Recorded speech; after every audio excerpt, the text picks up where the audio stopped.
everyone. I am Sanjeev Sharma and this is Ficus hardness testing machine, and today we are going to show you how to measure Ficus hardness values of different engineering materials. This is the material, aluminum material, and this we will place it under this table, and this table height can be increased, means it can be, sample can be raised towards that objective piece. This is the objective piece of microscope, and it will focus the surface area where we will make the indentation. Hardness is actually resistance to stress or resistance to indentation of any material. So this aluminum material hardness value we will measure now by making some indentation. So this is our indenter. This is square pyramid diamond indenter. Tip is diamond. So by using this indenter, we will make some indent on the material surface. Now, for starting the experiment, we need to switch on we need to open this software. That is called Fixsys software. We are going to open. For software opening, it is password protected. We will put the password, then software is open. Now we will change the load. This is the load changing knob. Generally for soft material we are using less load, means low load, and for higher strength material, high hardness material, we are using more load. So aluminum aluminum falls under soft material. We are choosing 10 kg force. So in this machine, maximum we can choose 50 kg force for making the indentation. So starting from 1 kg force, 5 kg force, 10 kg force, 20, 30 and 50 kg force.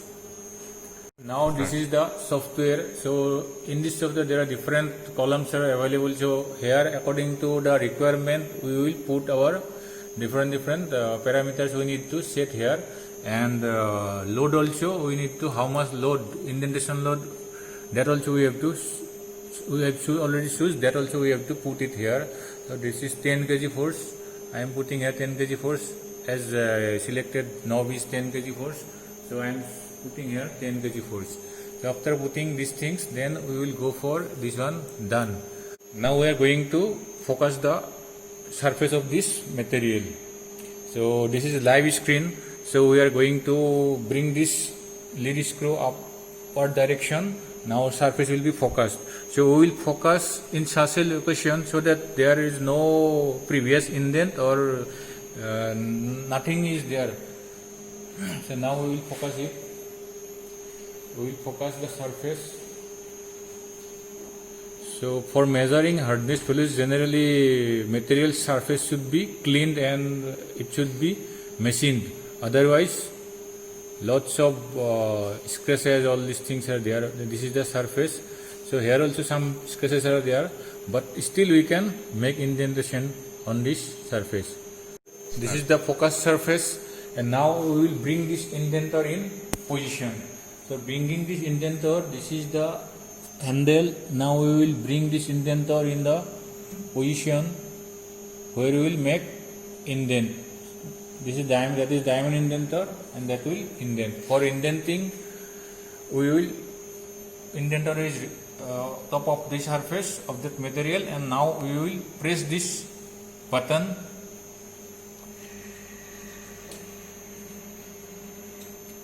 Once this light goes off, then we will release this button, start button. Indentation process is going on. Indentation generally takes time, 15 to 18 seconds depending on material, and that timing can be set here in the material machine setting. So indentation already done. So now we will check by putting the objective piece.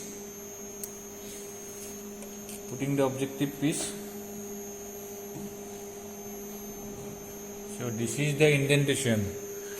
So this indentation is having two diagonals, as the indenter shape is square pyramid shape. Now we need to measure both diagonals length. from this point to this point and this point to this point. Three methods: manual, semi-auto and auto. So better choose manual. We will choose manual. After choosing manual, now we will select the first diagonal point, starting point, this one, and then you bring it to the last point of that diagonal, in point. Then this is okay. If anything, if some this red line and this green line, if want to change, then you can change it by pressing reset, next, or done. So now we will go for next, then we will choose the diagonal of second diagonal by putting the first point here, then next point up to the end point. This is the diagonal. So now done. So once you done, this hardness values will come like this: 84.6 HB10. This means Ficker's hardness value 10 kg force, and this is the hardness number at this load. So this is the test. This and the hardness diagonal values are like this. These are measured diagonal. 1 is equal to 0.4600 millimeter and 2 equal to 0.4761 millimeter. And mean diagonal, we need to, from this diagonal 1 and diagonal 2, we need to choose mean diagonal. From mean diagonal, we should put in the Ficker's hardness formula. There we will get the hardness number. That's all. Hardness. This is hardness test manual. So we will provide you this manual soft copy, and as well as different materials. Hardness value we will not provide. We will provide you the diagonal values, and from those diagonal values you need to choose the mean diagonal values, and also we will provide the formula also along with that manual. From there you need to take the mean diagonal value and you need to calculate the hardness number. At least minimum 5 reading you will provide. You need to do the needful calculations. This is one table, and in this table you need to fill up all these columns. Materials to be tested, whatever material you have used, we will give you the materials name. Aluminum and steel generally we use. That you have to write here. Load, how much load we have choose. We have choose for aluminum, we choose 10 kg force. For steel it may be higher, like 10 kg, 20 kg, 30 kg. And indentation D1 and D2, that is diagonal values. D1 and D2's value will provide. Mean diagonal you need to calculate, and then from mean diagonal you need to choose the variation number. Suppose for aluminum you choose 5 reading, then you will for each reading you will get numbers, individual variation numbers. From that 5 reading if you choose, then from that 5 reading you need to take the mean variation values for aluminum and steel. And there are some questions. These questions answers you need to be quiz. These questions answers you need to be right properly.